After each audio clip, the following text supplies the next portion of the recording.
엄마, 대체 왜 그러는 거야? 왜 자꾸 용국 씨를 나쁜 사람처럼 몰아가? 엄마는 그냥 네가 행복하기를 바랄 뿐이야. 그런데 엄마가 보기엔 그 사람이 네가 아니라 네가 가진 것에 관심이 있는 것 같아. 엄마는 사랑을 의심해 본 적 있어? 사랑을 믿는 게 왜 이렇게 어려운 거야? 사랑을 믿는 건 좋은 일이야. 하지만 사랑하는 사람을 지키는 것도 중요한 일이야.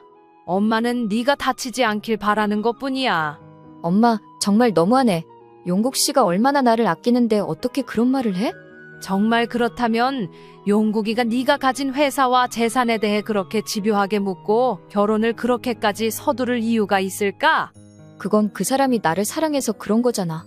아니, 정은아. 용국이 어머님이 직접 말했어. 엄마, 제발 부탁이야. 나 용국 씨랑 이야기해 볼게. 그러니까 엄마가 너무 단정 짓지 말아줘. 구독과 좋아요, 알람 설정 꾹 눌러주세요. 67세 봉숙 씨는 남편이 세상을 떠난 지 벌써 1년이 넘었다는 사실이 믿기지 않았습니다.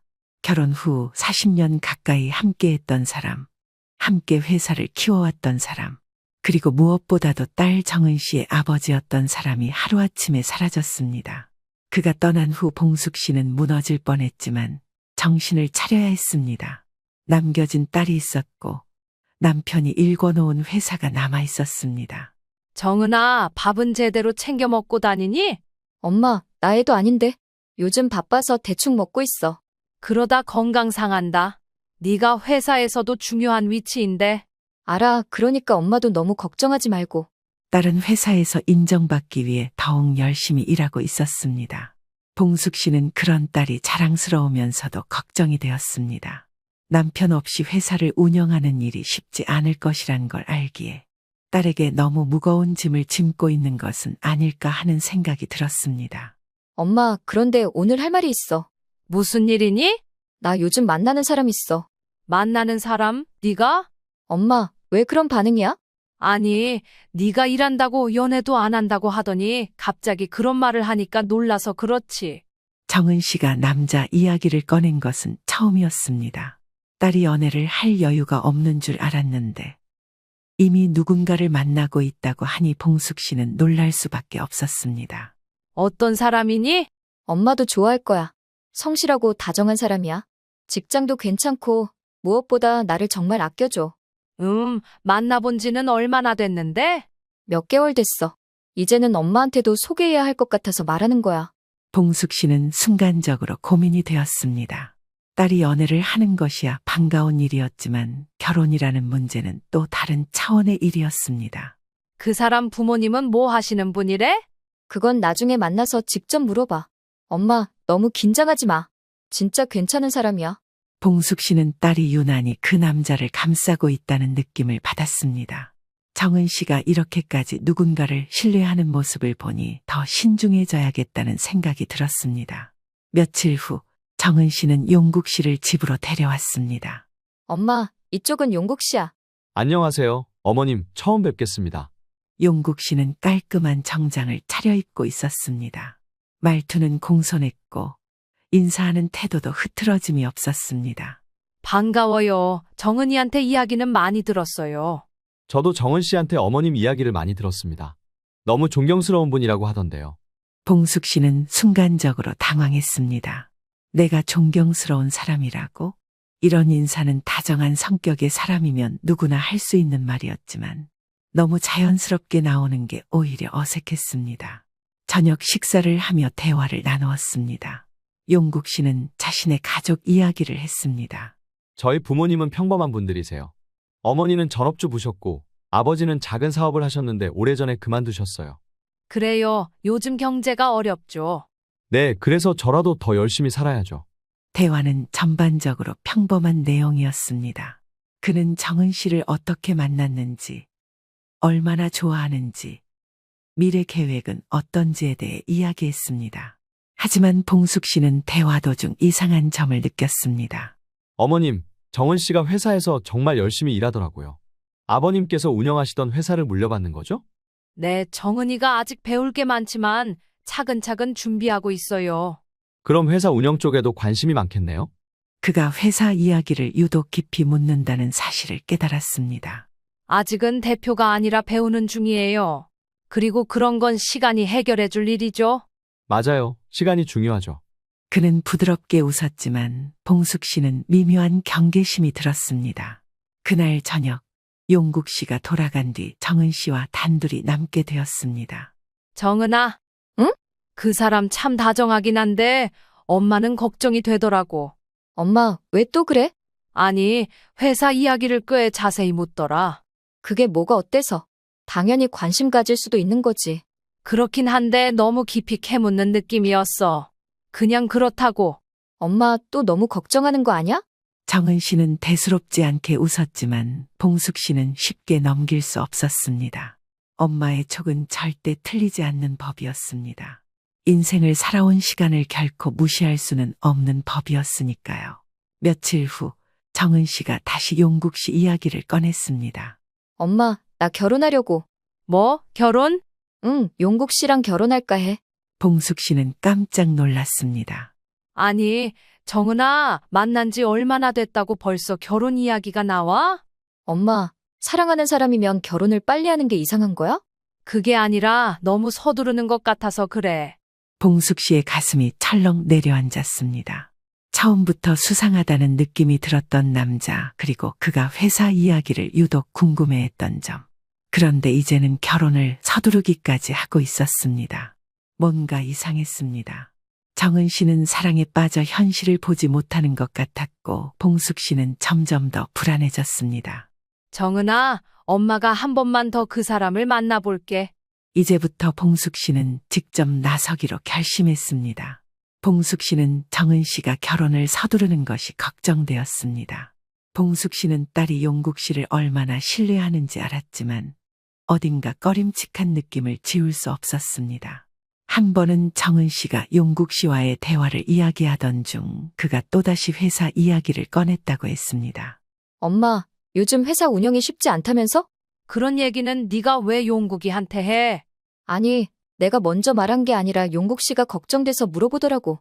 우리 회사 분위기가 어떤지, 대표가 공석이라 힘든 건 아닌지. 그게 왜 용국이가 궁금해할 일이야?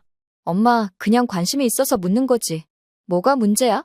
네가 보기엔 별일 아닐지 몰라도 엄마가 보기엔 너무 깊이 묻는 것 같아. 원래 남의 집안 사정을 그렇게 자세히 궁금해하는 건 좋은 게 아니야. 정은 씨는 한숨을 쉬며 고개를 저었습니다. 엄마가 너무 의심하는 거야. 용국 씨는 그냥 날 걱정해서 묻는 거라고. 그래, 알았다. 하지만 엄마는 이상한 느낌이 든다는 것뿐이야. 사람을 쉽게 믿으면 안 돼. 봉숙 씨는 더 이상 말하지 않았지만 마음 한편이 불편했습니다. 며칠 후 정은 씨가 친구들과 만나고 돌아와 친한 친구 수경 씨의 반응을 이야기했습니다. 엄마, 수경이도 용국 씨가 참 괜찮다고 했어. 수경이도 용국이를 만나봤어? 응, 며칠 전에 다 같이 식사했는데 너무 잘 어울린다고 하더라고. 봉숙 씨는 순간적으로 이상한 기분이 들었습니다. 수경이는 용국이를 언제부터 알았는데? 처음엔 몰랐는데 알고 보니 대학 시절에 같은 학교 다녔더라고. 수경이가 진짜 믿을 만한 사람이라고 했어. 그래, 네 친구가 그렇게까지 말할 정도면 믿어볼 만하겠네.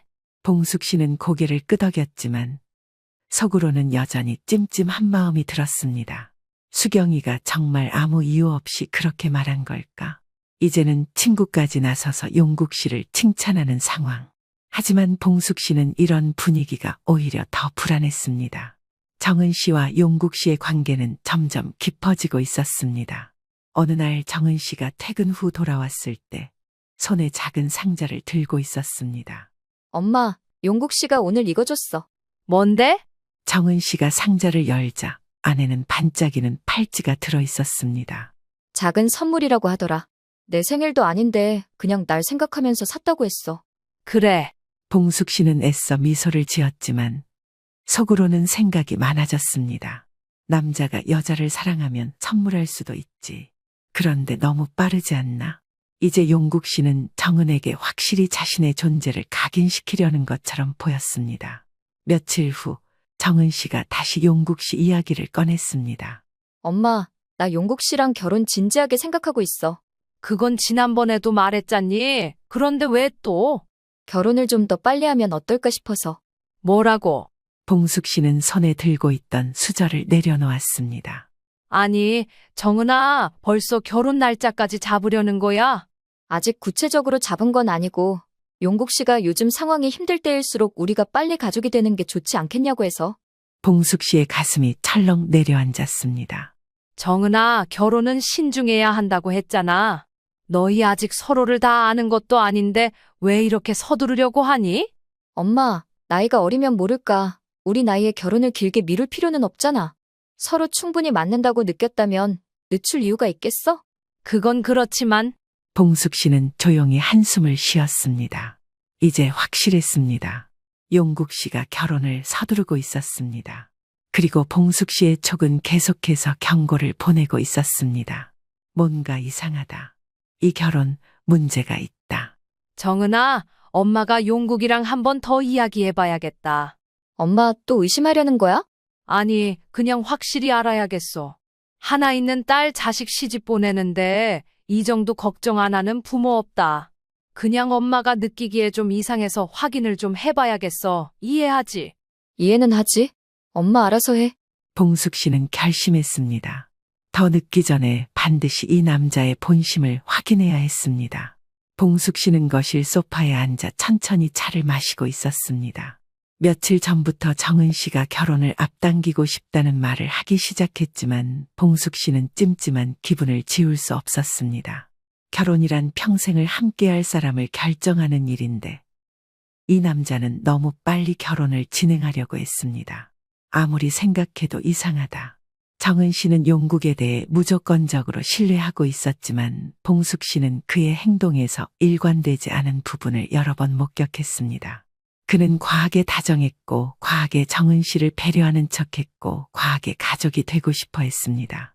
그리고 결정적으로 과하게 회사에 관심을 보이고 있었습니다.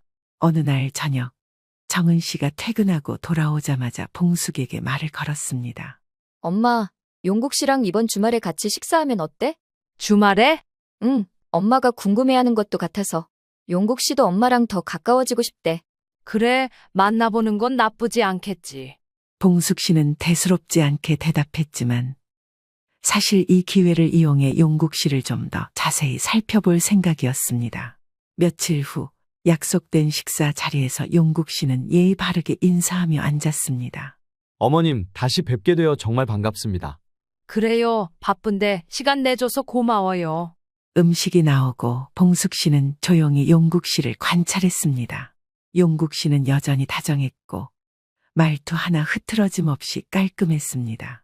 그러나 정작 중요한 부분에서 그의 태도는 신경 쓰였습니다. 요즘 회사 생활은 어때요? 네, 열심히 하고 있습니다. 사실 회사보다는 정은 씨랑 함께할 미래를 더 많이 고민하고 있어요. 미래라. 그래서 결혼을 그렇게 서두르는 건가요? 솔직히 말하면 그렇습니다. 저는 정은 씨랑 하루라도 빨리 가정을 꾸리고 싶어요. 그리고 무엇보다 지금 힘든 시기에 정은 씨 곁에서 힘이 되어주고 싶습니다. 힘든 시기라니? 아버님이 돌아가신 이후로 회사 내부적으로도 혼란이 좀 있는 걸로 알고 있어요. 정은 씨가 혼자 감당하기에는 벅찰 수도 있잖아요. 그래서 저는 정은 씨 옆에서 든든한 남편이 되어주고 싶습니다. 그 말을 듣는 순간 봉숙 씨의 가슴이 철렁 내려앉았습니다. 결혼을 서두르는 이유로 사랑이 아니라 회사를 들먹이고 있었습니다. 정은이가 회사에서 힘들어하는 걸 알고 있었나요? 그럼요, 저희는 서로 모든 걸 터놓고 이야기하는 사이니까요. 봉숙 씨는 속으로 한숨을 쉬었습니다. 그렇지, 이렇게까지 빠져버렸으니 정은 씨는 이미 이 남자를 전적으로 믿고 있었습니다. 며칠 후 봉숙 씨는 수경 씨를 만나보기로 했습니다. 정은 씨의 가장 친한 친구였던 만큼 그녀가 용국에 대해 어떻게 생각하는지 궁금했습니다. 카페에서 만나자 수경 씨는 밝게 웃으며 먼저 인사했습니다. 어머님, 안녕하세요. 갑자기 연락 주셔서 놀랐어요. 그래, 바쁠 텐데 시간 내줘서 고마워요. 아니에요. 그런데 어머님이 저한테 따로 만나자고 하신 이유가 혹시? 정은이랑 용국이 말이에요. 수경 씨는 잠시 머뭇거렸지만 이내 웃으며 말했습니다. 아, 그 이야기군요. 어머님, 저도 처음엔 놀랐는데 막상 만나보니까 용국 오빠 정말 괜찮은 사람이에요. 그래요? 정은이가 많이 좋아하는 것 같던데. 네, 저도 정은이가 용국 오빠랑 잘 됐으면 좋겠어요. 믿을 만한 사람이고 무엇보다 정은이를 너무 아껴줘요. 그래서 결혼을 이렇게 빨리 진행하는 게 괜찮다고 생각해요. 솔직히 처음엔 저도 빠르다고 생각했어요. 그런데 요즘 분위기 보면 결혼도 타이밍이잖아요. 타이밍이라. 네, 그리고 오빠가 요즘 회사 일도 더 열심히 한다더라고요. 미래를 위해서 준비를 단단히 하고 있는 것 같아요. 그래요. 그런데 수경 씨는 용국이를 언제부터 알았어요? 사실 저희 대학 때 같은 학교 다니긴 했는데 그땐 서로 잘 몰랐어요. 그런데 이번에 정은이 통해서 다시 알게 됐죠. 봉숙 씨는 찜찜한 기분을 떨칠 수 없었습니다. 수경 씨는 마치 준비된 답변을 하듯 용국 씨를 두둔하고 있었습니다. 그리고 그녀가 회사 일도 더 열심히 한다고 말한 부분이 특히 걸렸습니다. 왜 굳이 회사 이야기를 하지? 봉숙 씨는 직감했습니다.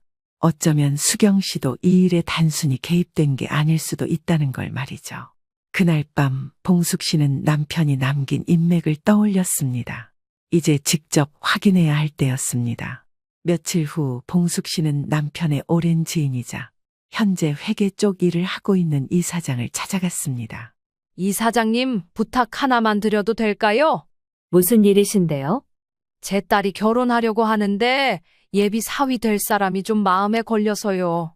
혹시 이 사람에 대해 알아봐 주실 수 있을까요? 봉숙 씨는 용국 씨의 직장과 이름을 건넸습니다. 며칠 후 이 사장에게서 연락이 왔습니다. 봉숙 씨, 이 사람 좀 이상한데요? 이상하다니요? 예전에 회사에서 문제가 좀 있었던 걸로 보입니다. 내부적으로 승진해서 밀린 적도 있고 상사들과의 마찰도 많았다고 하네요. 그리고 회사의 특정 기밀 자료를 빼돌리려 했던 정황이 있었다고 합니다. 공식적인 징계를 받지는 않았지만 이후로 내부적으로 좋지 않은 평가를 받았던 사람입니다. 봉숙 씨의 심장이 철렁 내려앉았습니다. 이제 확실했습니다. 이 남자는 단순히 결혼을 원하는 것이 아니라 회사까지 노리고 있었던 겁니다. 집으로 돌아온 봉숙 씨는 차분히 생각을 정리했습니다. 딸은 이미 이 남자에게 깊이 빠져 있었습니다. 하지만 이 사실을 알게 되면 어떤 반응을 보일지 예상할 수 없었습니다. 그럼에도 불구하고 이 문제를 더 이상 방치할 수는 없었습니다. 정은아, 응, 엄마. 엄마가 용국이에 대해 좀 더 알아봤어. 예전에 아빠랑 같이 사업했던 이 사장님 알지? 그분한테 부탁해서 뒷조사를 좀 했는데 엄마 생각이 맞는 것 같더구나. 판단은 네가 해. 뭐? 그리고 네가 알아야 할 것 같아. 봉숙 씨는 조용히 딸을 바라보며 이제 모든 진실을 밝혀야겠다고 결심했습니다. 더 이상 머뭇거릴 시간이 없었습니다.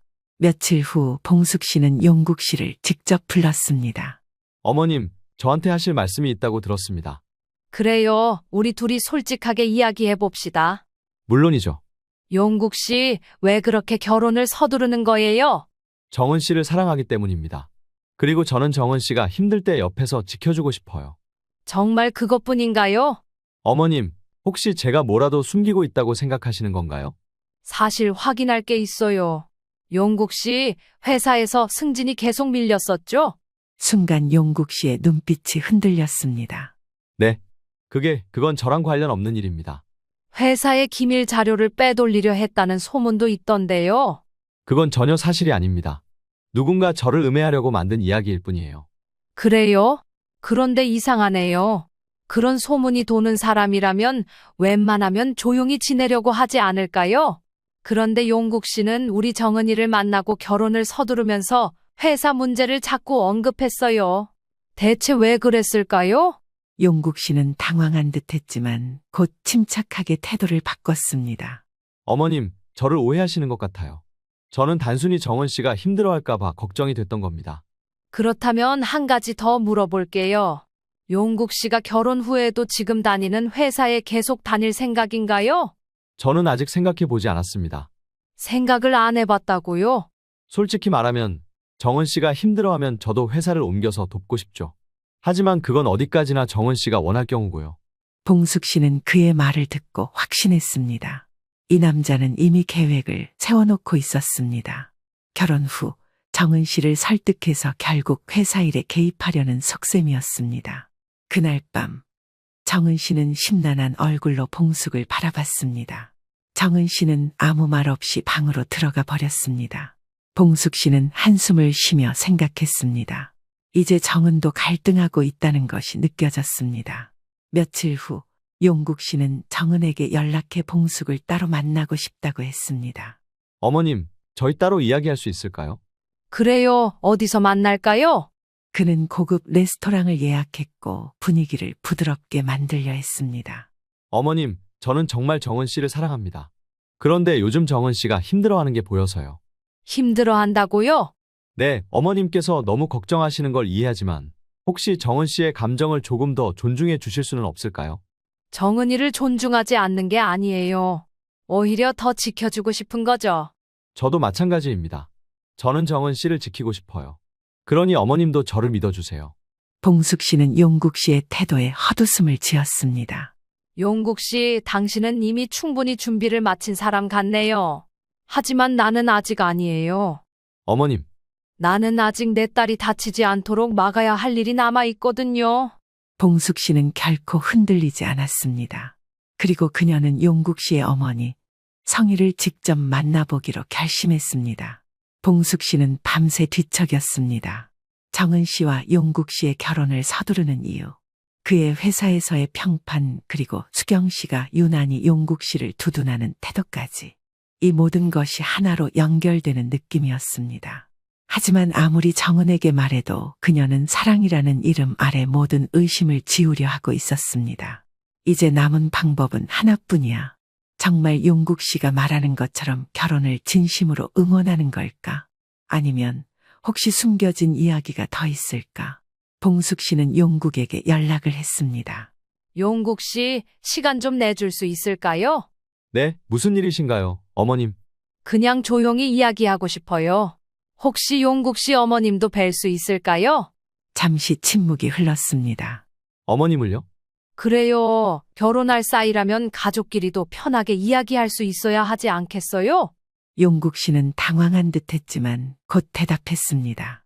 네, 일정 확인하고 다시 연락드릴게요. 하지만 하루가 지나도 연락이 오지 않았습니다. 그제야 봉숙 씨는 확신했습니다. 이 남자는 자기 어머니를 만나게 하고 싶어 하지 않는다. 그래서 봉숙 씨가 직접 나서기로 했습니다. 며칠 후 봉숙 씨는 용국 씨의 집 주소를 확인하고 직접 찾아갔습니다. 초인종을 누르자 한참 뒤에 문이 열렸습니다. 문 앞에는 성희가 서 있었습니다. 네, 누구시죠? 안녕하세요. 저는 정은이 엄마입니다. 성희의 표정이 순간 굳어졌습니다. 아, 오셨군요. 그런데 용국이한테 연락하고 오셨나요? 아니요. 용국 씨가 연락을 주지 않아서 그냥 직접 찾아왔습니다. 성희는 난처한 듯 잠시 망설였지만 이내 문을 열어주었습니다. 들어오세요. 집 안으로 들어서자 봉숙 씨는 주변을 둘러봤습니다. 거실은 깔끔했지만 어디선가 미묘한 불편함이 감돌았습니다. 따뜻한 차라도 드릴까요? 네, 괜찮습니다. 성희는 조용히 차를 내오고 봉숙과 마주 앉았습니다. 용국 씨가 결혼을 서두르더군요. 네, 저도 들었습니다. 어머님은 어떻게 생각하세요? 성희는 순간 눈을 피하며 찻잔을 만지작거렸습니다. 사실 저는 반대했습니다. 봉숙 씨의 심장이 철렁 내려앉았습니다. 반대하셨다고요? 네, 하지만 용국이가 너무 결혼을 원해서 저는 더 이상 말릴 수가 없었어요. 그렇다면 왜 반대하셨나요? 성희는 마침내 한숨을 쉬며 입을 열었습니다. 어머니께서 이미 많은 걸 알고 계신 것 같아요. 네, 제가 알아본 바로는 용국 씨가 회사에서도 문제가 있었다고 하더군요. 그렇죠. 그리고 정은이를 만난 이후로 우리 회사에 대해 많은 관심을 보였어요. 저는 그게 너무 이상했습니다. 솔직히 말씀드릴게요. 용국이는 어릴 때부터 승부욕이 강한 아이였어요. 그런데 그 성격이 점점 지나쳐갔어요. 지나쳐갔다니요? 자신이 원하는 걸 얻기 위해서라면 수단과 방법을 가리지 않는 성격이 된 거예요. 회사에서 승진이 계속 밀리자 용국이는 그걸 참지 못했어요. 결국 상사들과 부딪히고 무리하게 성과를 내려고 하다가 오히려 더 나쁜 평가를 받게 됐죠. 그런데 왜 그런 아들을 결혼시키려고 하셨어요? 저도 처음엔 몰랐어요. 그런데 어느 날 집에 와서 정은 씨를 만난 게 자기 인생 최대의 기회라고 하더군요. 기회요? 네, 정은 씨가 회사를 물려받을 가능성이 크니까 그 옆에서 자기가 함께하면 모든 걸 가질 수 있다고 생각한 거예요. 봉숙 씨는 손을 꽉 쥐었습니다. 결국 그녀의 직감이 맞았습니다. 이 남자는 처음부터 정은 씨를 사랑한 것이 아니라 그녀가 가진 것을 보고 접근한 것뿐이었습니다. 그래서 어머님도 알고 계셨군요. 네, 저는 말렸어요. 하지만 용국이는 오히려 저한테 화를 냈어요. 화를 내요? 왜 자꾸 자기 발목을 잡느냐고 오히려 저보고 도와달라고 하더군요. 그리고 솔직히 말씀드리면 우리 집안은 경제적으로 힘든 상황이에요. 그래서 남편과 가족들은 오히려 용국이를 응원했어요. 응원했다고요? 네, 정은 씨와 결혼하면 우리 집도 살 수 있을 거라고요. 봉숙 씨는 차가운 분노가 치밀어 올랐습니다. 그들은 이미 정은 씨를 돈줄로 보고 있었던 것이었습니다. 봉숙 씨는 차를 내려놓고 조용히 말했습니다. 어머님, 그럼에도 불구하고 저를 만나서 이 이야기를 해주셔서 감사합니다. 솔직히 저는 처음부터 이 결혼이 이상하다고 생각했어요. 하지만 오늘 확신했습니다. 어머니, 이 결혼 없던 일로 하겠습니다. 잘 생각하셨어요. 어머님도 이제라도 용국 씨를 말려주세요. 이대로 가면 정말 돌이킬 수 없어요. 하지만 용국이가 받아들일까요? 그건 저희가 해결해야 할 문제죠. 봉숙 씨는 자리에서 일어섰습니다. 이제 정은에게 이 모든 사실을 말해야 했습니다. 집으로 돌아오는 길, 봉숙 씨는 깊은 한숨을 내쉬었습니다. 용국 씨의 어머니, 성희를 직접 만나고 나니 모든 것이 명확해졌습니다. 그 남자는 정은 씨를 사랑한 것이 아니었습니다. 처음부터 이 결혼은 계획된 것이었고, 목표는 정은 씨가 아니라 그녀가 가진 것들이었습니다. 이제 정은이에게 이 모든 걸 말해야 해. 봉숙 씨는 조용히 집으로 돌아갔습니다. 정은 씨는 거실에서 노트북을 보면서 무언가를 정리하고 있었습니다. 엄마 다녀왔어? 그래, 정은아. 우리 이야기 좀 하자. 무슨 이야기? 엄마가 오늘 용국이 어머님을 만나고 왔다. 순간 정은 씨의 표정이 굳어졌습니다. 엄마 또 왜 그래? 도대체 왜 용국 씨를 그렇게 못 믿는 거야? 못 믿는 게 아니라 진실을 알게 됐어. 진실? 용국이는 처음부터 너를 사랑해서 만난 게 아니었어. 그는 우리 회사와 재산을 보고 다가온 거야. 정은 씨는 황당하다는 듯이 웃었습니다. 엄마 정말 너무하네. 용국 씨가 얼마나 나를 아끼는데 어떻게 그런 말을 해? 정말 그렇다면 용국이가 네가 가진 회사와 재산에 대해 그렇게 집요하게 묻고 결혼을 그렇게까지 서두를 이유가 있을까? 그건 그 사람이 나를 사랑해서 그런 거잖아. 아니, 정은아. 용국이 어머님이 직접 말했어. 용국이는 네가 회사의 후계자라는 걸 알고 접근한 거야. 그리고 결혼 후 네가 힘들어하면 자연스럽게 회사에 개입하려고 했던 거고. 정은 씨의 표정이 흔들렸습니다. 그럴 리 없어. 엄마가 뭔가 오해한 거야. 아니야, 확실해. 용국이 어머님도 그걸 알고 있었고 처음엔 반대했지만 결국 용국이의 집안에서도 이 결혼을 통해 경제적인 도움을 받으려 했어. 정은 씨는 믿고 싶지 않다는 듯이 고개를 저었습니다. 엄마 제발 부탁이야. 나 용국 씨랑 이야기해 볼게. 그러니까 엄마가 너무 단정 짓지 말아줘. 봉숙 씨는 차갑게 말했습니다. 좋아, 네가 직접 확인해봐. 하지만 네가 그 사람에게 묻는 순간 그가 어떤 반응을 보일지 지켜봐. 정은 씨는 아무 말 없이 방으로 들어갔습니다. 다음 날 정은 씨는 용국 씨를 만났습니다. 용국 씨, 우리 솔직하게 이야기해 보자. 응? 갑자기 왜 그래? 엄마가 용국 씨 어머니를 만나고 왔대. 용국 씨의 얼굴이 순간 굳어졌습니다. 우리 어머니를? 그래, 그리고 나한테 충격적인 말을 해주셨어. 무슨 말을? 용국 씨가 처음부터 나를 사랑해서 만난 게 아니라 우리 집안 배경을 알고 접근했다는 말이야. 순간 용국 씨의 손이 떨리는 듯 했습니다. 정은아, 그게 무슨 말이야? 누가 그런 말을 해? 엄마가 용국 씨 어머니한테 직접 들었어. 용국 씨가 우리 회사에 관심이 많았고 결혼을 통해 얻을 수 있는 것들을 계산했다는 말도 들었어. 용국 씨는 잠시 말을 잇지 못했습니다. 이제 솔직하게 말해줘. 우리 관계 정말 사랑이었어? 아니면 정은아, 나는 너를 사랑해. 그러면 우리 집안이 평범했어도 나한테 이렇게 적극적으로 다가왔을까? 그게 무슨 소리야? 너랑 상관없는 가정이라고 해도 나는 너를 좋아했을 거야. 정말? 용국 씨는 그 순간 답하지 못했습니다.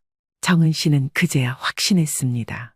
이 사람이 진짜 사랑한 것은 자신이 아니라 자신이 가진 것들이었다는 걸. 정은 씨는 천천히 자리에서 일어났습니다. 그동안 고마웠어. 하지만 이제 끝내자. 정은아, 잠깐만. 내 말 한 번만 더 들어줘. 이미 다 들었어. 그리고 이제야 깨달았어. 엄마 말이 맞았다는 거. 아니야. 나는 진심이었어. 진심이었으면 처음부터 속이지 말았어야지. 정은 씨는 단호하게 돌아섰습니다. 용국 씨는 필사적으로 그녀를 붙잡으려 했지만 이제 그의 말은 더 이상 정은에게 닿지 않았습니다. 그의 거짓말은 이제 끝이었습니다. 집으로 돌아온 정은 씨는 방에서 한참을 조용히 있었습니다. 그리고 몇 시간 후 그녀는 핸드폰을 꺼내어 수경에게 전화를 걸었습니다. 수경아, 나야. 웬일이야? 무슨 일 있어? 너한테 할 말이 있어. 왜 그래? 무슨 심각한 일이라도. 너, 용국 씨가 나한테 접근한 이유 알고 있었지? 순간 전화기 너머로 정적이 흘렀습니다. 정은아, 그게 무슨 소리야? 솔직하게 말해. 너 알고 있었잖아. 용국 씨가 나를 사랑한 게 아니라 우리 집안 때문에 접근한 거. 대답해봐. 미안해. 정은 씨의 손이 떨렸습니다. 너, 이걸 알고도 나한테 아무 말 안 한 거야? 난 그냥 네가 행복하면 됐다고 생각했어. 아니야, 넌 알고도 침묵한 거야. 그리고 그건 배신이야. 정은아, 제발 오해하지 마. 이건 오해가 아니야. 이제 우리 관계도 끝이야. 정은 씨는 전화를 끊고 핸드폰을 내려놓았습니다. 그리고 천천히 눈을 감았습니다.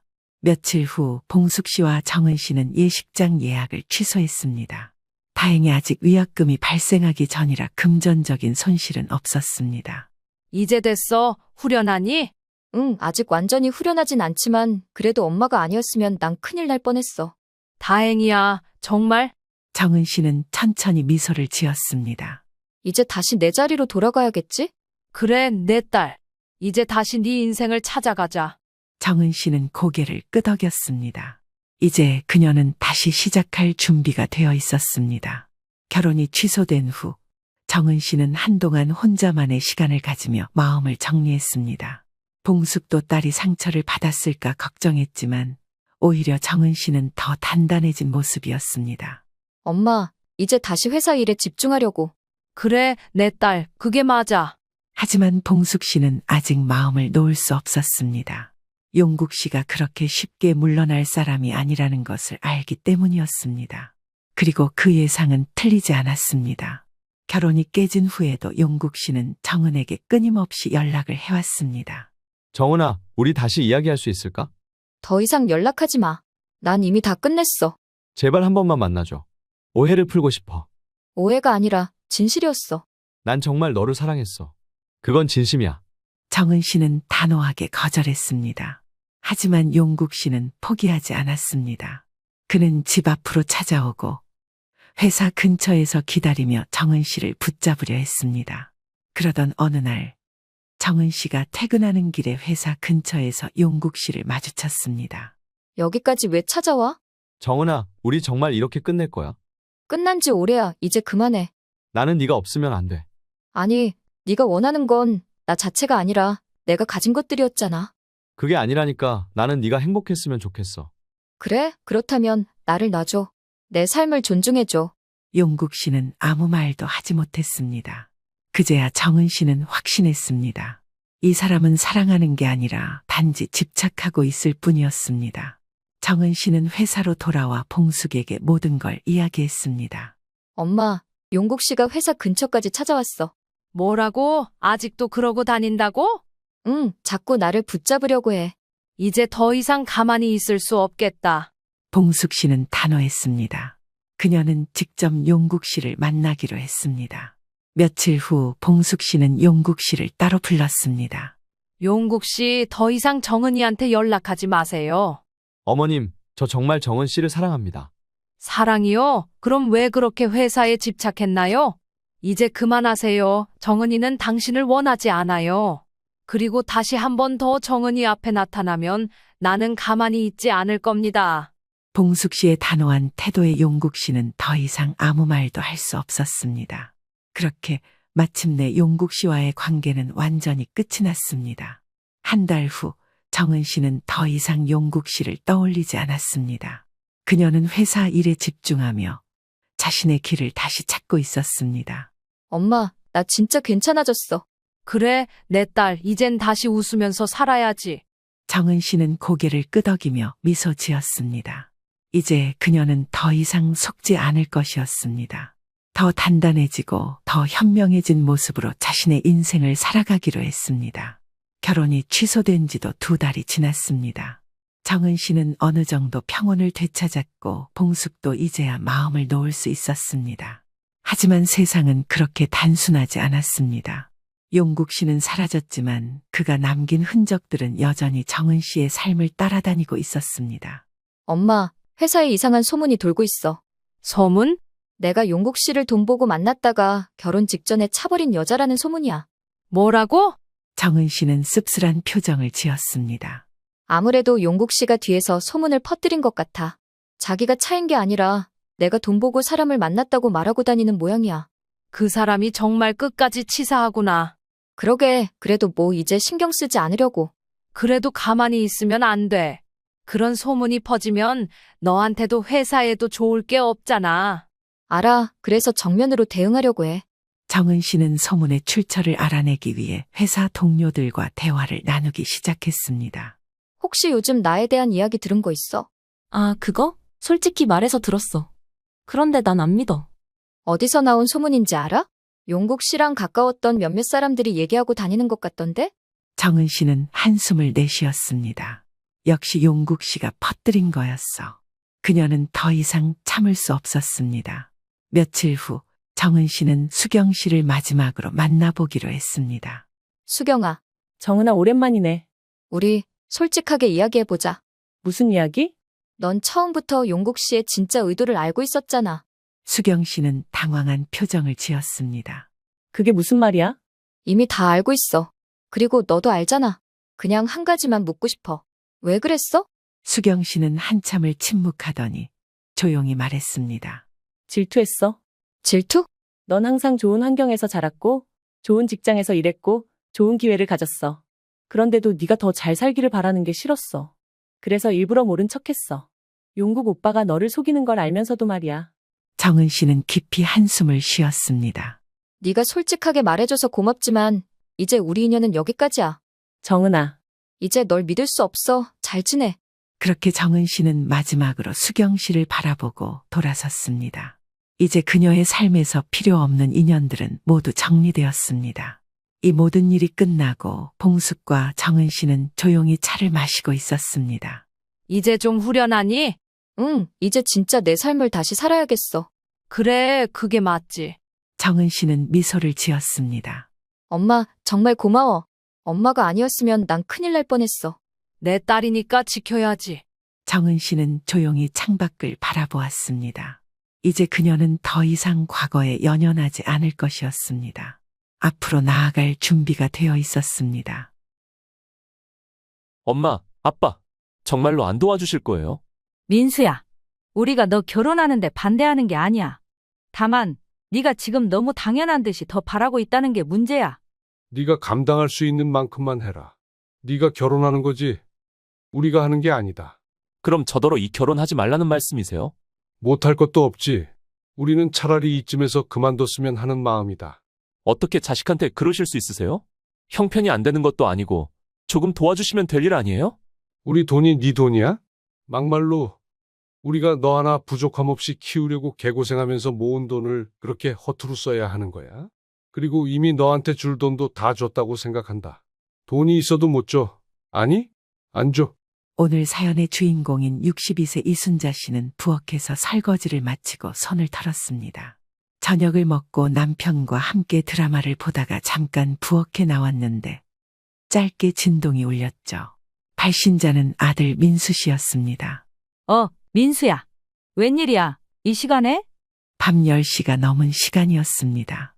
평소에 민수 씨가 먼저 연락하는 일은 드물었기 때문에 아무래도 연락이 오면 보통 무언가 필요할 때였습니다. 엄마, 이번 주말에 시간 되세요? 주말? 무슨 일인데? 그냥 같이 저녁이라도 먹으려고요. 아버지도 계시죠? 순자 씨는 순간 이상한 기분이 들었습니다. 아들이 이런 식으로 일부러 시간을 내서 부모를 만나자고 한 적이 있었는지 생각을 해봤죠. 하지만 그런 적이 없었습니다. 늘 무언가를 해도 알아서 척척 어려움 없이 잘 해내는 아들이었기 때문이었죠. 하지만 평소랑 다른 분위기에 살짝 긴장이 되기까지 했습니다.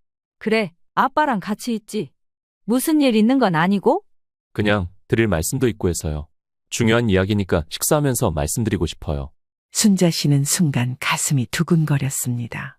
설마 하는 생각도 들었죠. 그래, 그럼 토요일 저녁에 보자. 뭐 먹고 싶은 거 있으면 말하고. 네, 그럼 토요일에 뵐게요. 전화를 끊고 나서도 순자 씨는 한참 동안 휴대전화를 바라보았습니다. 거실에서 TV를 보고 있던 정호 씨가 아내의 표정을 보고 물었습니다. 누구야? 민수야, 주말에 같이 저녁 먹자네. 웬일이야? 그러게, 중요한 이야기라는데. 아무래도 결혼 얘기 아닐까? 정호 씨는 신문을 접으며 고개를 끄덕였습니다. 그 나이면 결혼할 때도 됐지. 순자 씨는 복잡한 마음으로 고개를 끄덕였습니다. 자식이 결혼한다는 건 기쁜 일이지만 한편으로는 낯선 불안감이 밀려왔기 때문이었죠. 토요일 저녁, 민수 씨는 약속한 시간보다 10분 늦게 도착했습니다. 평소보다 깔끔하게 차려입었고 표정도 진지했습니다. 늦었네. 무슨 일 있었어? 회사에서 일이 좀 길어졌어요. 죄송해요, 늦어서.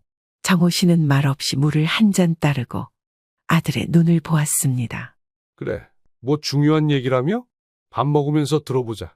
민수 씨는 수저를 들었다가 내려놓고 마침내 입을 열었습니다. 저 결혼하려고요. 순자 씨의 손이 잠깐 떨렸습니다. 결혼? 네, 여자친구랑 진지하게 만나왔고 결혼을 결심했어요. 정호 씨가 천천히 국을 한 숟갈 뜨며 말했습니다. 그래? 갑자기 들으니까 좀 놀라네. 언제부터 사귄 거야? 1년 조금 넘었어요. 회사 동료 소개로 알게 됐어요. 어떤 친구인데? 이름은 김보라예요. 저보다 3살 어리고 요즘은 쉬고 있어요. 쉬고 있다고? 요즘 젊은 사람들은 맞벌이가 필수라고 하던데 결혼까지 생각하면서 일을 쉬고 있다는 말에 조금 의아했습니다. 네, 전에 다니던 회사 그만두고 다시 취직 준비 중이에요. 뭐 일 안 한다고 문제될 건 없지. 결혼하면 다시 다닐 생각 있겠지? 네, 보라도 그렇다고 했어요. 순자 씨는 어딘가 찝찝한 마음을 애써 감추며 미소를 지었습니다. 그래도 아들 민수 씨가 좋다고 하는 사람이니 한 번쯤은 만나보고 결정해도 늦지 않겠다 싶었습니다. 그럼 한번 만나봐야겠네. 언제 보나? 다음 주 주말에 식사 자리 마련해 볼게요.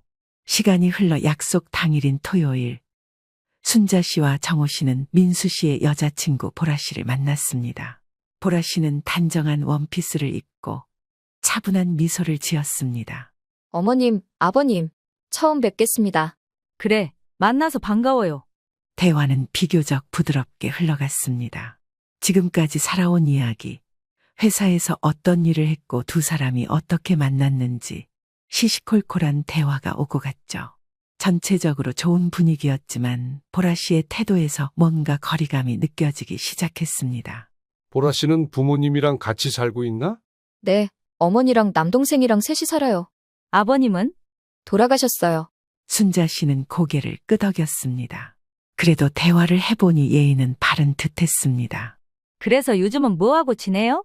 이제 곧 다시 직장을 알아볼 계획이에요. 그래요. 사람마다 다 때가 있는 법이지. 한 살이라도 젊을 때 하고 싶은 것도 해봐야 하고 할 수 있는 일을 찾아서 한다는 것 자체가 대단한 거예요. 결혼 날짜는 천천히 얘기 나눠보도록 하고 오늘은 이만 자리 마무리할까요? 네, 어머니. 좋은 말씀 감사합니다. 순자 씨는 순간 마음이 복잡해졌습니다. 아직 일을 시작하지 않은 상태에서 결혼을 준비한다고. 저녁 식사는 큰 문제 없이 마무리되었지만 순자 씨는 왠지 모를 찝찝함을 느꼈습니다.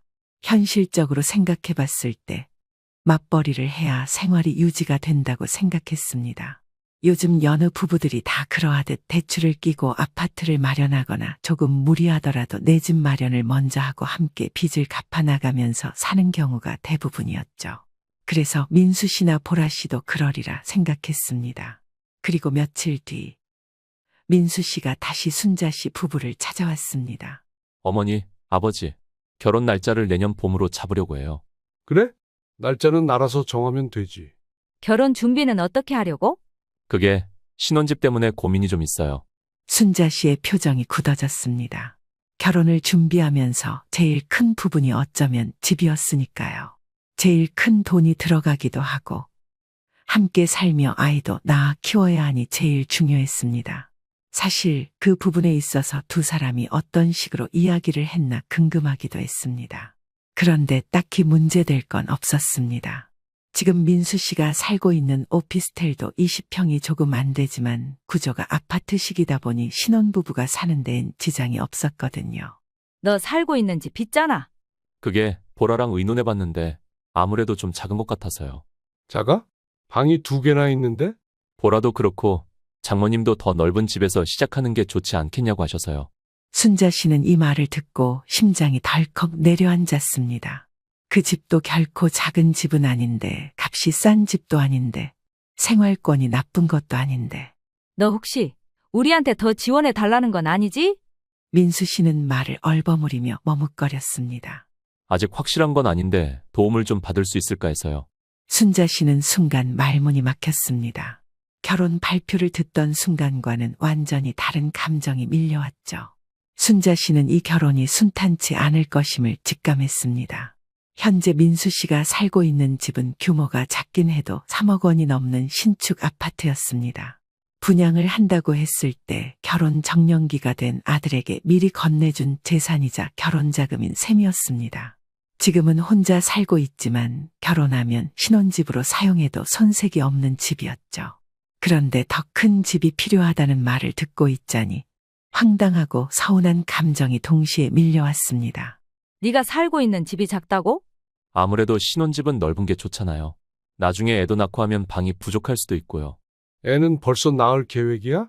그건 아니지만 보라도 그렇고 장모님도 더 넓은 곳에서 시작하는 게 안정적이라고 하세요. 그러면 처가에서 좀 도와주신다고 하던가? 일방적인 도움을 바라면 안 되는 거지. 우리가 그렇게 여유 있는 것도 아니고. 민수 씨는 말없이 입술을 깨물었습니다. 순자 씨는 아들의 그런 반응이 더욱 불쾌했죠. 혹시 우리한테 도움을 더 요청하려고 온 거야? 그건 아니고 그냥 부모님 의견이 궁금해서요. 의견은 간단해. 우리는 네가 살고 있는 집이면 충분하다고 본다. 그 집 너한테 사줄 때 얘기했던 것 같은데.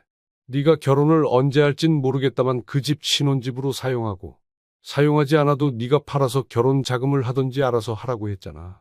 결혼 자금이 부족하면 그 집을 팔아서 너희들이 살기 편한 곳으로 가. 그것까지는 뭐라 안 하마. 근데 거기서 더 보태달라 하는 건 말이 안 되지 않니? 민수 씨는 입을 다물게 되었습니다. 정호 씨의 말이 틀린 게 하나도 없기 때문이었습니다. 주변에서 먼저 결혼한 친구들을 봐도 하나같이 대출을 끼고 아파트를 매매하는 형식이었습니다. 형편이 넉넉해서 처음부터 대출 없이 시작한 사람은 아무도 없었죠. 네가 생각을 좀 더 해봐. 집이 작은 게 아니라 네 생각이 커진 건 아닌지. 네, 일단 저도 생각해 볼게요. 보라랑 이야기도 해봐야 하고요.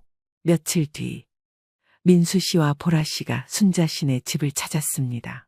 순자 씨는 보라 씨가 왜 갑자기 찾아온 건지 어느 정도 짐작했습니다. 아니나 다를까 두 사람은 함께 차를 마시며 집 문제를 언급하기 시작했습니다. 어머님, 저희 결혼 준비하면서 신혼집에 대해 고민이 많았어요. 그래? 뭐가 그렇게 고민이니? 민수 씨가 살고 있는 집도 좋긴 한데 아무래도 좀 좁은 감이 있어서요. 신혼이니까 넓고 쾌적한 공간에서 시작하는 게 더 좋지 않을까 해서요. 순자 씨는 순간 표정이 굳어졌습니다. 네가 그 집이 좁다고 생각하는구나? 네, 저희가 가진 돈으로는 좀 부족할 것 같아서요. 그래서 혹시 부모님께서 조금만 더 보태주실 수 있을까 해서. 결국 그 말이 나오고야 말았습니다. 순자 씨는 순간 기가 막혀 말이 나오지 않았습니다. 우리가 이미 3억 5천을 해줬어. 혹시 부모님은 얼마쯤 도와주신대? 보라 씨는 살짝 당황하는 기색을 보였습니다. 생각보다 단호한 순자 씨의 태도에 마치 예상을 하지 못했다는 듯 민수 씨와 순자 씨를 번갈아 보며 도움을 요청하는 눈빛을 보냈습니다. 어머니께서는 사정이 좀 어려우셔서요. 그럼 우리도 어렵다고 해야겠네. 민수 씨와 보라 씨는 순간 당황한 표정을 지었습니다. 엄마, 너무 그렇게 딱 잘라 말하지 말고. 딱 잘라 말해야 해. 결혼이라는 게 원래 자기 분수에 맞춰서 하는 거야. 없는 사람이 더 보태달라고 하면 있는 사람이 다 해줘야 하나? 너무 할 말만 하는 거 아닌가 해서. 그리고 너도 알다시피 이미 너한테 결혼자금 준 거나 마찬가지잖아.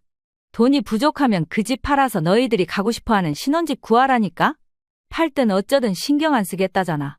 지금 그 집 시세가 얼마인 줄 알아? 3억 5천이야. 내가 너한테 3억 5천을 준 거나 다름없는데 그 돈이 부족하다고 하면 우리가 재벌도 아니고 턱하고 내줘야 하는 거니? 민수 씨는 아무 말도 하지 못했습니다. 결국 두 사람은 아무런 소득 없이 순자 씨의 집을 떠나야 했습니다. 보라 씨는 애써 웃음을 지으며 자주 연락하고 찾아온다고 했지만 순자 씨는 그러던지 말던지 관심이 없었습니다. 며칠 뒤 보라 씨의 엄마 명숙 씨가 연락을 해왔습니다. 사돈, 안녕하세요. 저 김명숙이에요. 한번 뵙고 이야기 나눌 수 있을까요? 순자 씨는 예상치 못한 전화의 순간 멈칫했지만 예비 사돈이 한번 보자고 하는데 마다할 이유가 없었습니다. 짚고 넘어가야 할 문제도 있었고 한 번쯤은 만나야겠다고 생각했기 때문이죠. 순자 씨 부부는 함께 약속 장소로 향했습니다. 식당에서 마주한 명숙 씨는 친절한 미소를 짓고 있었지만 순자 씨는 그녀의 표정에서 은근한 기대감을 읽어낼 수 있었습니다. 형편이 어렵다더니 화려하게 치장하고 온 명숙 씨. 사돈, 요즘 바쁘시죠? 결혼 준비가 생각보다 쉽지 않네요. 그렇죠 뭐. 다들 그렇게 준비하는 거 아니겠어요? 네, 그런데요. 신혼집 문제는 어떻게 좀 해결이 되셨을까요? 순자 씨는 순간 머리가 띵했습니다. 그건 무슨 말씀이세요? 민수가 살고 있는 집이 조금 작지 않나요? 아무래도 새 출발하는데 넉넉한 공간이 좋을 것 같아서요. 정호 씨가 고개를 들었습니다. 사돈 어른께서는 이 문제에 대해 어떻게 생각하세요? 사돈 쪽에서는 어느 정도 도와주실 수 있는지 궁금합니다. 이미 저희가 3억 5천 해준 거나 다름없습니다. 애초에 민수와 합의한 게 결혼자금, 상속 겸 그 집 받은 거라서요. 정호 씨의 말에 명숙 씨의 얼굴이 살짝 굳었습니다. 저희 쪽은 솔직히 경제적으로 여유가 없어서요. 그래서 이왕이면 사돈 쪽에서 조금 더 보태주시면 어떨까 싶어서요. 사돈, 같은 말이지만 저희가 이미 3억 5천을 지원한 거 아시죠? 네, 정말 감사하게 생각해요. 그런데 요즘은 신혼집 마련할 때 부모님들이 양쪽에서 비슷한 금액을 지원해주는 게 일반적이잖아요. 그런데 저희가 해드릴 형편이 안 되다 보니 혹시 사돈 어른들께서 조금 더 보태주실 수 없을까 해서요. 정호 씨가 그 말을 듣고 단호하게 말했습니다. 사돈, 저희도 할 만큼 했습니다. 추가 지원은 어렵습니다. 저희도 상황이 그렇게 넉넉한 편도 아니고 그만큼 했으면 지원해 줄 만큼은 다 해준 거라고 봅니다. 물론 저희가 재벌처럼 돈이 많은 사람들이었다면 이런 걱정은 하지도 않았겠죠. 근데 경우가 좀 다르네요. 명숙 씨의 얼굴이 당황스럽게 변했습니다. 아, 꼭 그렇게까지 단호하게 나오실 필요는 없잖아요. 단호하게 말할 수밖에 없네요. 없는 집이 없는 대로 시작하는 건 이해할 수 있지만 있는데 더 내놓으라는 건 이해하기 어렵거든요. 명숙 씨는 더 이상 말을 잇지 못했습니다. 그날 집으로 돌아오는 길, 순자 씨는 정호 씨와 함께 한숨을 쉬었습니다. 당연한 듯이 더 내놓으라네? 그냥 조용히 넘어갈 줄 알았나 본데 이건 아니다 싶었어. 형편이 어렵다면서 뭔 치장을 그렇게 하고 왔대? 모르지. 기 안 죽으려고 그러고 온 건지는 모르겠어. 근데 난 왠지 이 결혼 좀 그렇다. 민수가 좋다고 하면 반대할 생각은 없었지만 계속 상대방이 이런 식이면 난 우리 민수 그런 집이랑 엮이게 하고 싶지 않은데? 이러다간 전 재산 다 뜯길 판이야. 순자 씨는 이 결혼이 과연 올바른 선택인지 깊은 의심이 들기 시작했습니다. 며느리가 될 보라 씨는 신혼집을 더 넓혀야 한다고 하고 예비 사돈 김명숙은 대놓고 돈을 더 보태달라고 했습니다. 그런데 가장 충격적이었던 건 아들이 그 말에 휘둘리고 있다는 사실이었죠. 민수 씨는 태어나서 부족한 걸 모르고 자랐습니다.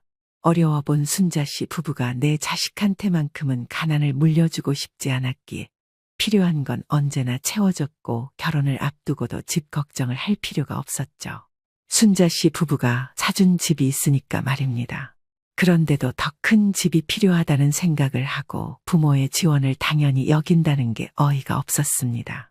주말 오후 민수 씨는 순자 씨와 정호 씨가 거실에서 TV를 보고 있을 때 집으로 찾아왔습니다. 엄마, 아빠, 잠깐 이야기 좀 할 수 있어요? 정호 씨는 신문을 접으며 아들 민수 씨를 바라보았습니다. 앉아라. 민수 씨는 자리에 앉으며 어색하게 손을 비볐습니다. 그리고는 이내 결심한 듯 어렵게 말을 꺼냈죠. 좀 이상하게 들릴 수도 있는데 부모님 재산이 얼마나 있는지 확인해 볼 수 있을까요? 정적이 흘렀습니다. 순자 씨는 귀를 의심했습니다. 뭐라고? 민수 씨는 애써 태어난 척하며 말을 이었습니다.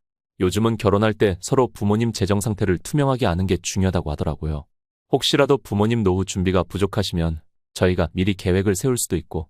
순자 씨는 얼굴이 붉어졌습니다. 도대체 이게 무슨 상황인지 어이가 없었습니다.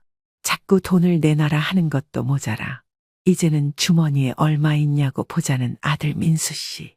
그 말을 듣고 아차 싶은 느낌과 함께 왠지 보라 씨의 얼굴이 떠올랐습니다.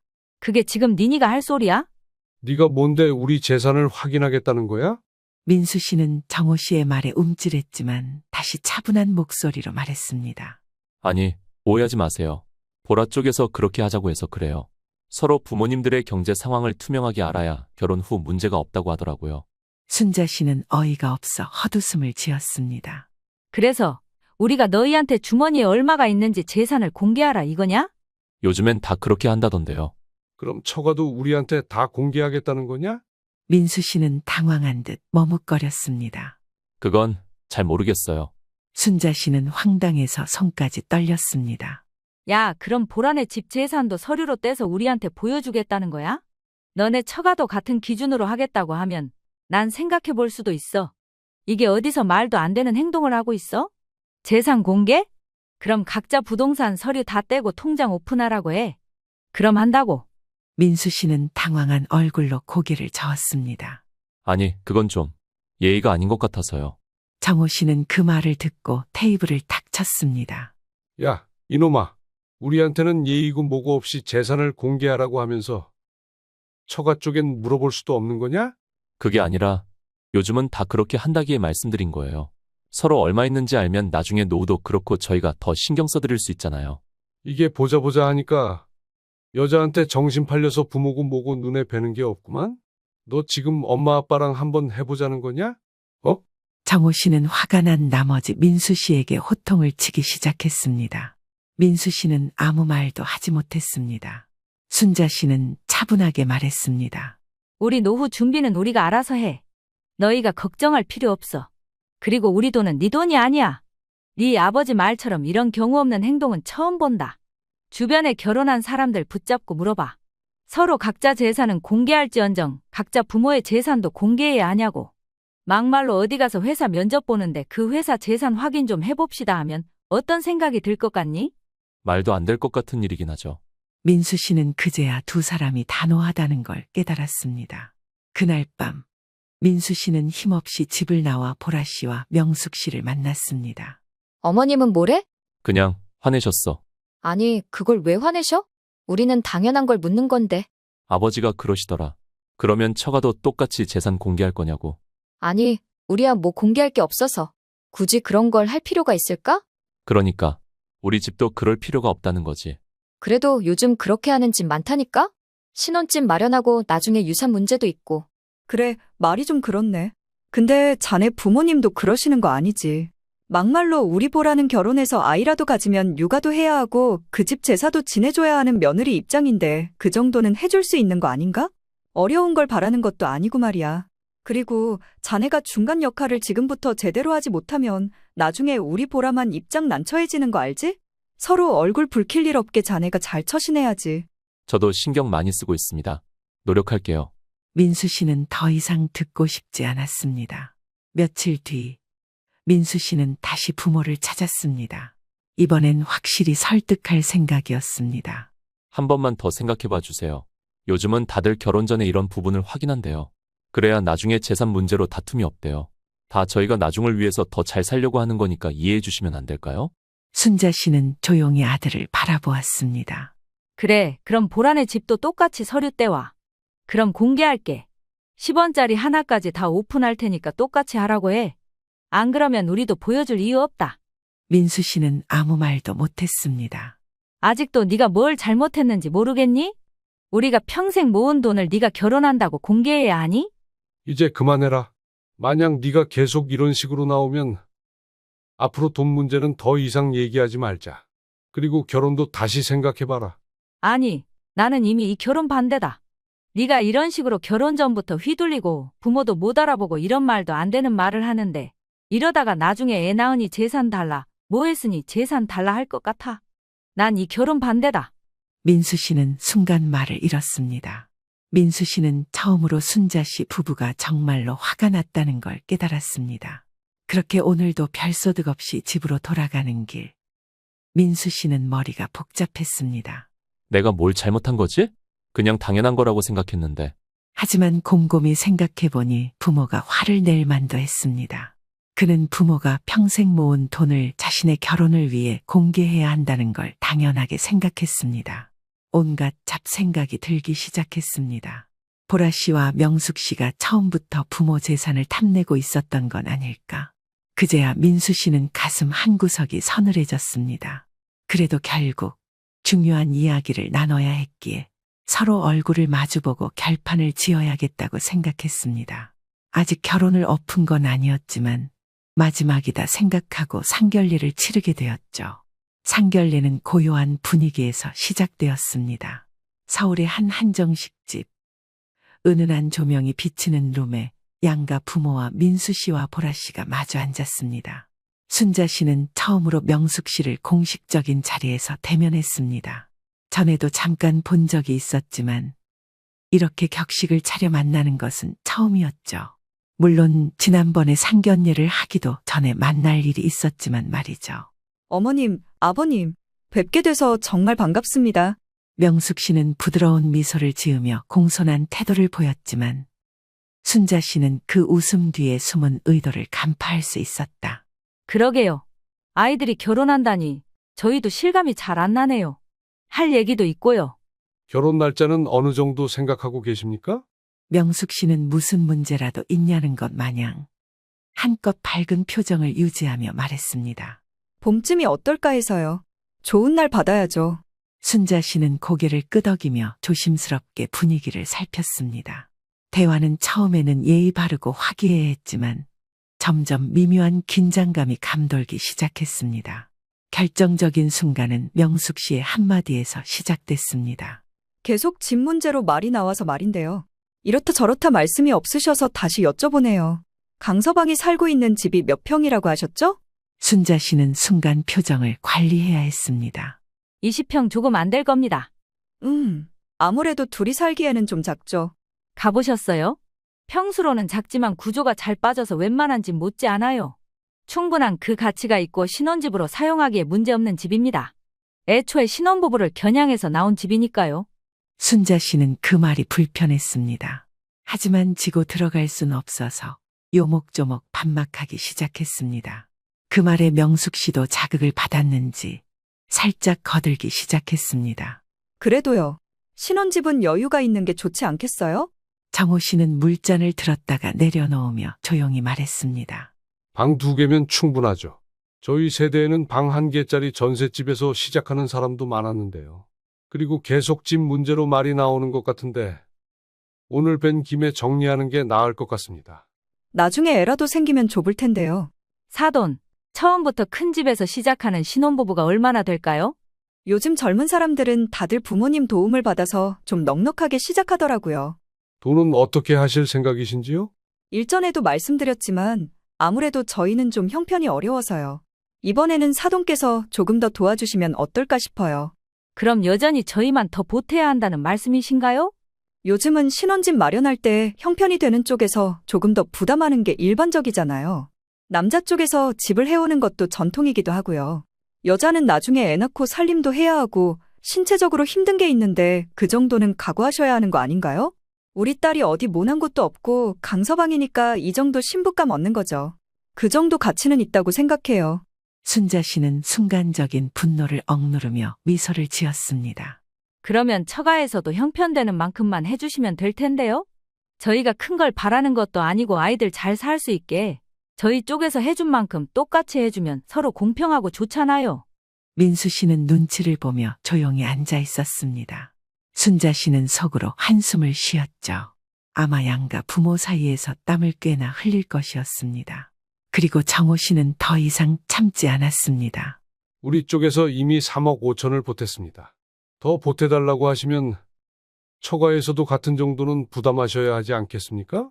아, 저희는 그게 좀 어려운 상황이라. 그럼 없는 대로 시작해야죠. 이미 저희가 넘치게 지원을 해줬는데 자꾸 감 내놔라 배 내놔라 하면 그게 도둑놈 신보지 뭐겠습니까? 표현이 조금 과격했지만 제가 돌려 말하는 성격이 되질 못해서요. 순자 씨는 그 말을 듣고 속이 다 시원했습니다. 하지만 보라 씨는 실망한 듯이 한숨을 쉬었죠. 그날 상견례는 더 이상 깊은 대화 없이 끝났습니다. 상견례를 마무리하고 난 뒤 집으로 돌아온 두 사람은 깊은 한숨을 내쉬었습니다. 이 결혼 정말 괜찮을까? 이미 답이 나왔지 않나. 우리가 해줄 만큼 했고 더 이상은 못 해준다 했는데 계속해서 손을 벌리는 결혼이라면 이러다 정말 깨지는 거 아니겠지? 깨질 결혼이면 지금 깨지는 게 맞지 않겠나? 순자 씨는 그 말을 듣고 아무 말도 하지 못했습니다. 부모가 주는 만큼이 아니라 본인이 감당할 수 있는 만큼으로 결혼을 시작해야 한다고 생각했습니다. 하지만 민수 씨가 그 사실을 깨닫지 못한다면 이 결혼은 정말로 좋은 방향으로 흘러가지 않을 것 같았습니다. 아무리 사랑해서 결혼한다고 한들 정작 중요한 문제에 서로 의견이 다르다면 결국 틈이 생길 것이고 그 틈은 벌어지기 마련이었습니다. 며칠 후 민수 씨는 다시 부모님 집을 찾았습니다. 엄마, 아빠, 정말로 안 도와주실 거예요? 민수야, 우리가 너 결혼하는데 반대하는 게 아니야. 다만 네가 지금 너무 당연한 듯이 더 바라고 있다는 게 문제야. 네가 감당할 수 있는 만큼만 해라. 네가 결혼하는 거지 우리가 하는 게 아니다. 그럼 저더러 이 결혼하지 말라는 말씀이세요? 못할 것도 없지. 우리는 차라리 이쯤에서 그만뒀으면 하는 마음이다. 어떻게 자식한테 그러실 수 있으세요? 형편이 안 되는 것도 아니고 조금 도와주시면 될 일 아니에요? 우리 돈이 네 돈이야? 막말로 우리가 너 하나 부족함 없이 키우려고 개고생하면서 모은 돈을 그렇게 허투루 써야 하는 거야? 그리고 이미 너한테 줄 돈도 다 줬다고 생각한다. 돈이 있어도 못 줘. 아니? 안 줘? 그리고 우리는 사람 아니냐? 우리는 나이 들어서 노후 안 보내? 너는 끝까지 여자한테 정신 팔려서 부모 인생은 안중에도 없는 녀석이구나. 이런 식으로 속 썩일 거면 그냥 결혼 엎어라. 나도 더 이상 너랑 입씨름 하기 싫으니까. 민수 씨는 결국 입을 꼭 다물었습니다. 그렇게 또 한 번 부모와 자식 사이의 거리는 멀어져 갔죠. 며칠 뒤 순자 씨는 마트에서 장을 보고 돌아오는 길에 뜻밖의 전화를 받았습니다. 발신자는 명숙 씨였습니다. 웬일이지? 의아한 마음으로 전화를 받았습니다. 네, 사돈. 무슨 일이세요? 네, 사돈, 오랜만이에요. 요즘 잘 지내시죠? 순자 씨는 미간을 살짝 찌푸리며 대답했습니다. 이제는 사돈이라고 부르면 안 될 것 같았지만 이미 입에 붙어버린 말이었습니다. 네, 덕분에요. 그런데 무슨 일이세요? 그게 결혼 준비가 조금 차질이 생겨서요. 혹시 따로 뵙고 이야기 나눌 수 있을까요? 전화로 말씀하셔도 돼요. 아이고, 그래도 얼굴 보고 이야기하는 게 낫죠. 그럼 시간 한번 보죠. 며칠 뒤 김명숙을 만난 자리에서 그녀는 본론을 꺼냈습니다. 사돈, 사실은 저희가 결혼 준비를 하면서 생각보다 돈이 더 많이 들어가게 됐어요. 네, 그래서요? 사돈께서 조금만 더 도와주시면 안 될까 해서요.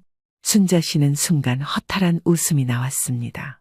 사돈, 저희가 도와드릴 수 있는 건 이미 다 도와드렸다고 말씀드리지 않았나요? 아유, 알아요. 그런데 요즘 결혼 준비하는 사람들 보면 보통 신랑 쪽에서 조금 더 부담하는 경우가 많더라고요.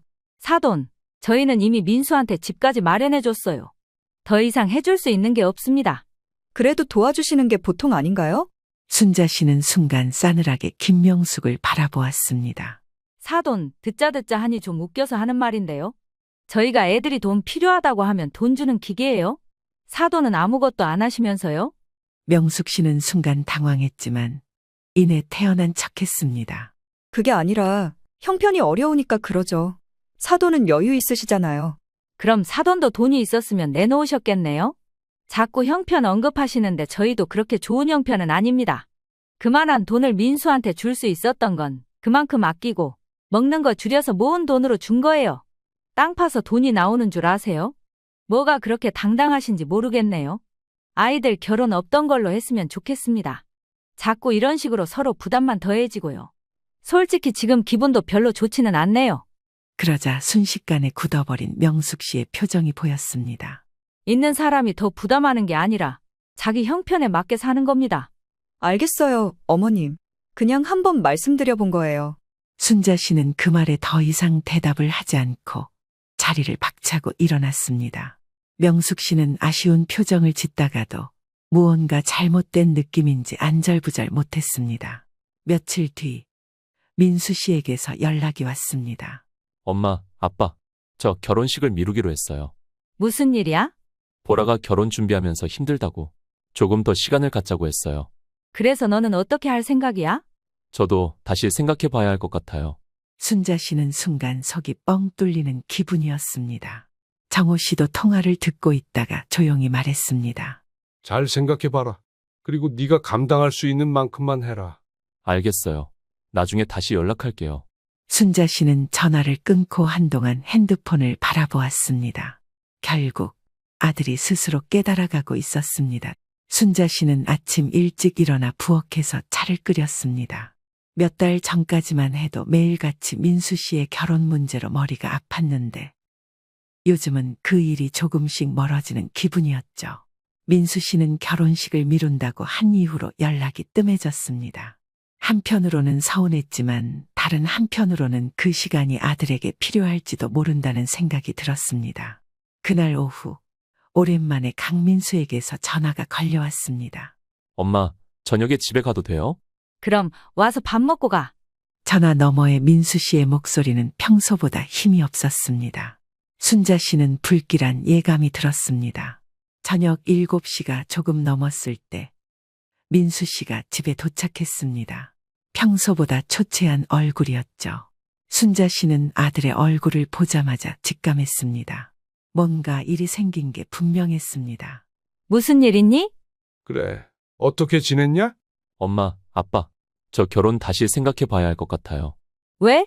보라랑 무슨 문제 생겼어? 솔직히 말하면 요즘 보라랑 돈 문제 때문에 계속 다투고 있어요. 그런데 이게 맞나 싶어요. 이런 게 결혼이라면 안 하는 게 나을 것 같아서요. 계속 돈 거리는 게 왜 이렇게 싫은지 모르겠어요. 제가 그렇게 없이 사는 사람도 아닌데 뭐가 부족해서 그러는지 자괴감까지 든다니까요. 정호 씨는 팔짱을 끼고 아들의 말을 기다렸습니다. 잠시 숨을 고른 뒤 민수 씨가 말을 이어나갔습니다. 그리고 솔직히 말씀드리면 제가 결혼 좀 미루자고 했어요. 현실적으로 생각을 해봐야 하니까요. 그런데 결혼을 미루자고 한 뒤로 보라가 저한테 점점 차갑게 대하는 게 느껴져요. 그리고 장모님도 계속 신혼집 얘기를 꺼내세요. 매번 같은 말만 되풀이하니까 이게 맞나 싶어서 저도 홧김에 지르고 온 거긴 한데요. 순자 씨는 순간 속이 부글부글 끓었지만 애써 차분하게 물었습니다. 그러면 보라는 뭐래? 너희 둘이 다시 날짜를 조정하기로 한 건 아니고? 보라는 솔직히 말하면 부모님께서 조금 더 지원해 주셨으면 좋겠다는 말을 계속해요. 제가 아무리 우리 형편대로 하자고 해도 보라는 자꾸 친구들은 다 부모님 도움받아서 넉넉하게 시작하는데 왜 우리는 그래야 하냐고 해요. 그래서 넌 어떻게 할 생각이야? 솔직히 이제 자신이 없어요. 그렇게 이 결혼의 끝이 보이기 시작했습니다. 순자 씨 부부는 별다른 말 없이 민수 씨에게 따뜻한 밥을 내어주며 시시콜콜한 이야기를 나눈 뒤 집으로 돌려보냈습니다. 그리고 며칠 후 민수 씨는 보라 씨를 만났습니다. 민수야, 우리 언제까지 이렇게 미룰 거야? 보라야, 우리 조금 더 생각해보면 안 될까? 너 설마 결혼 안 하려는 거야? 아니, 그런 건 아니야. 그런데 요즘 우리가 자꾸 싸우잖아. 이런 상태에서 결혼하는 게 맞을까 싶어서. 민수야, 넌 왜 그렇게 현실적이지 못해? 난 결혼하면 안정적인 생활을 하고 싶단 말이야. 그 안정적인 생활이 부모님 도움 없이는 불가능한 거야? 우리가 처음부터 어렵게 시작할 필요는 없잖아. 보라야, 우리 결혼은 우리가 해야 하는 거야. 부모님 도움을 받을 수도 있지만 그게 당연한 게 되면 안 돼. 그래, 그럼 너가 원하는 대로 해. 하지만 나는 그렇게 못 살아. 파혼하자는 거야? 그래, 까짓거 파혼해. 나도 없이 사는 남자랑 결혼해서 내 인생 망치고 싶지 않아. 뭐? 인생을 망쳐? 너 지금 그게 나한테 할 소리야? 왜? 못할 것도 없지. 거지 같은 너랑 결혼하면서 눈치 볼 바엔 안 하는 게 나아. 나 좋다는 사람 널렸으니 그런 건 신경 쓰지 말고 너도 네 수준에 맞는 여자 만나. 정말 한순간이었습니다. 그렇게 민수 씨와 보라 씨는 관계를 정리하게 되었습니다. 그리고 그날 밤 민수 씨는 순자 씨 부부에게 다시 전화를 걸었습니다. 차마 마주보고 이야기할 용기가 나지 않았던 거죠. 엄마, 아빠, 저 파혼했어요. 보라랑 아예 끝냈으니까 그렇게 하세요. 잘 생각해 본 거야? 보라랑 저 결국 안 맞는 것 같아요. 후회 없겠어? 네, 후회 안 해요. 그래. 그럼 됐다. 엄마, 아빠, 죄송해요. 괜찮아, 민수야. 이제 다시 네 삶을 살아. 그날 밤 순자 씨는 한동안 잠을 이루지 못했습니다. 하지만 마음 한편에서는 묵직했던 짐이 내려간 기분이었습니다. 그리고 순자 씨는 마음이 이상하게 복잡했습니다. 처음부터 이 결혼이 마음에 들지 않았던 건 사실이었습니다. 그러나 이제 결혼이 완전히 무산되었다고 하니 묘한 허전함이 들었죠. 순자 씨는 거실 소파에 앉아 멍하니 창밖을 바라보았습니다. 이제 좀 마음이 편해? 편한 것도 아니고 그렇다고 아쉽지도 않고 그냥 그래. 당신이 그렇게까지 반대했던 결혼인데 깨졌으면 속이 후련해야 하는 거 아니야? 후련하다기보다는 그냥 씁쓸해. 우리 아들이 한 여자를 정말 사랑해서 결혼하려고 했는데 결국 이렇게 끝나버린 거잖아. 그렇게 생각할 필요 없어. 애초에 사랑만으로는 유지될 수 없는 결혼이었어. 그런 거겠지? 난 괜히 민수가 마음의 상처를 받았을까봐 그게 걱정인 거지. 상처도 받아보고 이런저런 상황을 겪어봐야 아는 게 인생인 거야. 뭐든지 다 순탄하면 그게 인생이겠어? 다 배우는 거라 생각하고 이제 지난 일이니까 그만 생각해. 순자 씨는 조용히 고개를 끄덕였다. 그 말이 맞았습니다. 서로를 있는 그대로 받아들이고 현실적인 부분까지 감당할 수 있어야 했죠. 며칠 후 민수 씨가 다시 순자 씨의 집을 찾았습니다. 순자 씨는 순간 반가운 마음이 들었지만 동시에 조심스러워졌습니다. 엄마, 아빠, 저 바보 같았죠? 이제야 정신이 좀 드냐? 보라랑 헤어지고 나니까 제가 얼마나 한심했는지 깨달았어요. 뭘 깨달았는데? 민수 씨는 쓴웃음을 지으며 대답했습니다. 처음엔 보라가 날 사랑해서 결혼하려고 하는 줄 알았어요. 그런데 결혼 준비하면서 보라의 관심이 점점 돈과 집으로 옮겨가는 게 느껴졌어요. 순자 씨는 조용히 듣고 있었습니다. 장모님도 그렇고 보라도 그렇고 자꾸만 부모님께 더 지원을 받으라고 하더라고요. 처음에는 그게 당연한 줄 알았어요. 하지만 계속 요구가 늘어나고 제가 그걸 당연하게 받아들이는 순간 뭔가 이상하다는 걸 깨달았어요. 그럼 넌 왜 우리한테 계속 손을 벌리려 했냐? 솔직히 말하면 그냥 편하게 살고 싶었어요. 그리고 보라가 원하는 걸 들어줘야 한다고 생각했어요. 대출 없이 집 사서 시작하면 마음은 편하니까 그게 사랑하는 사람이랑 살면서 조금 더 도움이 되지 않았을까 싶었던 거죠. 하지만 지금 생각해보면 진짜 부질없는 짓이었어요. 진짜 서로 사랑했으면 지하 단칸방에서 시작해도 좋았을 거예요. 편하게 사는 게 나쁜 건 아니야. 하지만 그 편함이 부모의 희생을 전제로 한다면 그건 욕심이지. 이제야 깨달았어요. 부모님이 저를 위해 얼마나 많은 걸 해주셨는지. 그런데도 저는 그걸 당연하게 여겼어요. 보라가 계속해서 집을 더 크게 하자고 할 때 저도 모르게 그게 맞는 말인 줄 알았어요. 네가 깨달았으면 된 거다. 그럼 앞으로 어떻게 할 생각이냐? 이제부터는 제 힘으로 살 거예요. 다시 저축도 하고요. 혹시나 다른 사람과 결혼하게 되면 있는 그대로 보여주고 솔직하게 대화를 좀 나눠봐야죠. 언제처럼 끌려다니진 않으려고요. 그래, 그게 맞다. 민수 씨는 그날 이후 부모님을 찾는 횟수가 늘어났습니다. 예전처럼 도움을 바라거나 손을 벌리지는 않았지만 부모님과의 대화가 편안해진 것이 느껴졌죠. 순자 씨는 그런 아들의 변화를 바라보며 조용히 미소를 지었습니다. 그렇게 민수 씨의 결혼이 깨지고 난 후 몇 달이 지났습니다. 순자 씨는 그동안 마음을 비우고 지냈습니다. 처음에는 아들이 받은 상처를 걱정했지만 생각보다 민수 씨는 빠르게 일상으로 돌아갔죠. 어쩌면 결혼이 무산되었을 때 이미 그가 마음의 정리를 끝낸 것일지도 모를 일이었습니다. 그날 이후 민수 씨는 회사 일에 더 집중했고 가끔 부모님을 찾아와 이런저런 이야기를 나눴습니다. 순자 씨는 그 모습을 보며 안심했습니다. 결혼을 하지 못한 것이 인생의 끝은 아니니까요. 2년 뒤 민수 씨는 더 이상 부모님의 재산을 기대하지 않았습니다. 그는 새로운 여자친구와 함께 조금씩 결혼을 준비했고 부모님께 손을 벌리지 않았습니다. 어느 날 민수 씨가 말했습니다. 엄마, 아빠, 이번 결혼은 제 힘으로 할게요. 돈도 좀 모아뒀고 지난번에 집 팔고 수익이 좀 많이 남아서 여유가 생겼어요. 이게 다 엄마 아빠 덕분이에요. 그래, 그게 맞다. 이제야 진짜 어른이 됐네. 그동안 정말 죄송했어요. 그리고 감사합니다. 미안할 게 뭐가 있냐? 그러면서 인생을 배우는 거지. 지금 생각해보면 제가 왜 그런 짓을 했었나 엄청 후회가 되는 거 있죠. 아무리 사랑하는 사람이라도 엄마 아빠한테 그런 짓을 했으면 안 됐던 건데 제가 뭐에 씌웠었나 봐요. 알면 됐다. 앞으로 더 열심히 살 거예요. 보란 듯이 노력하고 흐뭇해 하실 정도로 말이죠. 순자 씨는 그 말을 듣고 눈가가 촉촉해졌습니다. 자신의 아들이 이제야 진짜 독립했다는 것이 느껴졌기 때문입니다. 한 번의 파혼을 겪은 뒤 그동안 많은 시간을 보내면서 순자 씨는 많은 것을 배웠습니다. 부모가 자식을 위해 모든 걸 내어주는 것이 당연한 게 아니라는 것. 자식이 진짜 어른이 되는 것은 부모의 도움 없이 스스로 일어설 때라는 것. 그리고 가장 중요한 것은 부모도 자신의 삶을 살아야 한다는 것이었죠. 순자 씨는 정호 씨와 함께 손을 잡고 말했습니다. 우리도 이제 신경 끄고 우리 삶을 살아요. 그래야지. 우리도 이제 편하게 살 때가 됐어. 순자 씨는 창밖을 바라보며 미소를 지었습니다. 세상은 변하고 사람도 변하지만 한 가지는 변하지 않았습니다.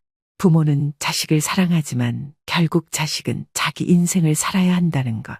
그것만큼은 언제나 변하지 않는 진리였죠.